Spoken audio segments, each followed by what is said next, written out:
Yo, what's up guys? Welcome back to my channel. This is Haris. In today's video guys, tuturuan ko kayo kung paano nga ba mag-edit ng 1/7 scale realistic figure Bandai style. So, yun yung mga nagtre-trend ngayon sa Facebook, ano? So, kung nakikita mo sa stories ng mga friendship mo sa Facebook, so, yan na yung mga makikita mo. Halos lahat na ngayon sa Facebook. Sobrang nagtre-trending talaga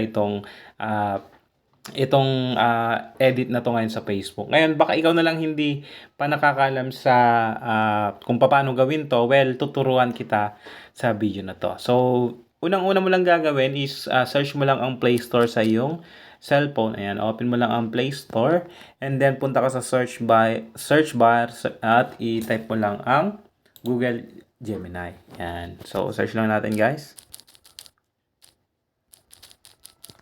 Yan. And then after that, select mo lang siya, then install.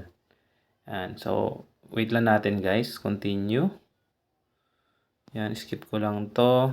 Yan. Basta install nyo lang tong application na Google Gemini. So, importante dito guys is meron kayong makopy-paste nyo yung prompt. Ilalagay ko sa description ng video to o sa pin comment. Ano? So, mamaya guys. So, after nyo siyang ma-download, no? So, gagawin ko guys is open lang natin yung app. Yan, open lang natin. Yan. So, kung makikita nyo dito guys, may plus icon. Dito sa may baba. Makikita nyo guys. I-click nyo lang yung plus icon. Yan. And then, punta kayo sa gallery. And then, pili lang kayo ng any photo, yung person, gano'n.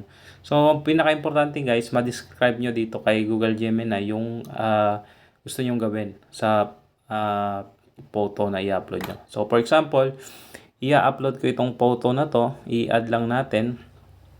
And then, punta ako sa notepad ko guys. Ayan.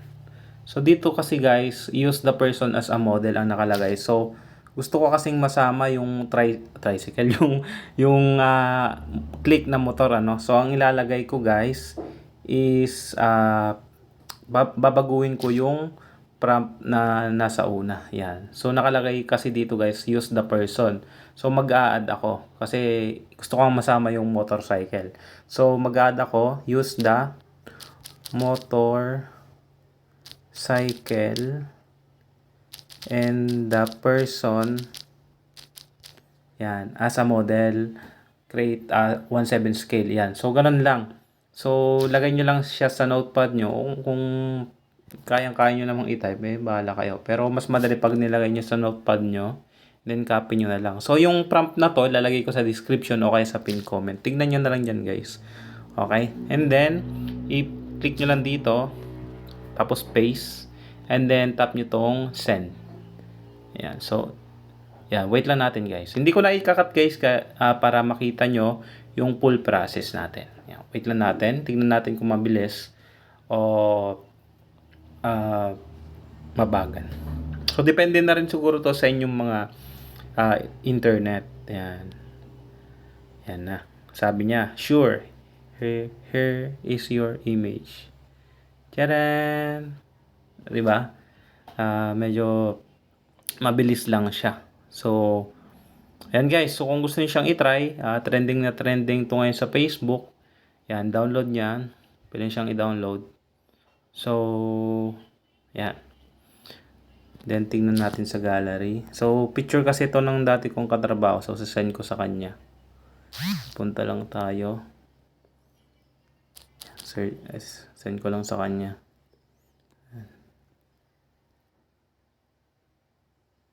Yan. So, yun guys, mabilis lang naman talaga mag-edit. So, example, try tayo ng isa pa guys. Plus icon, gallery, para makita nyo guys, itong isang picture pa niya. Yan. Tapos, ito guys, pipaste ko. Pero kung makita nyo, walang motorcycle. So, i-edit ko ngayon yung dating nakalagay. So, alisin ko na yung motorcycle. Start ako dito sa may, yan. So, delete lang natin.